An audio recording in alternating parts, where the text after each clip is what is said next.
তো hello guys, তোমরা যে থামলে থেকে বুঝতে পেরেছো আজ যদিও কোথায় যাচ্ছি। আজ যদিও এখন যাব সোনাখালি। আর সোনাখালি যদিও বড় হাট বসে জামা প্যান্টের, তো আমি যদিও সেখানেই যাব। তো আমি যদিও একা যাবো না, আমার সাথে আমার বন্ধুও যাবে। আর বন্ধু যদিও সামনে দাঁড়িয়ে রয়েছে, আর আমি যদি একটু দেরি করে বেরিয়েছি, তো আমি যদি একা একা হেঁটে যাচ্ছি, আর বন্ধু যদি এখন দাঁড়িয়ে আছে, আমি এখন যাবো ওখানে। আর যদিও প্রচুর গরম, রৌদ্রও পড়েছে। আর আগামীকাল যদিও বৃষ্টি হয়েছিল, আর আজকে সেরকম রৌদ্রও পড়েছে। তো চলো হেঁটে হেঁটে যাবো আমি এখন।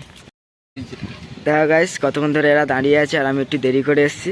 আর এরা যদিও জামা প্যান্ট, প্রচুর জামা প্যান্ট কিনবে দুর্গাপূজায় ঘোরার জন্য। তো চলো এখন যাওয়া যাক।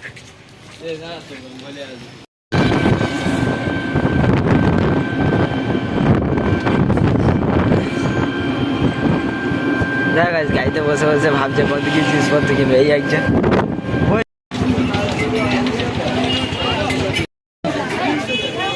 এখানে কত টাকা করে এখন বলে গাইস। সব ভাই কম দাম।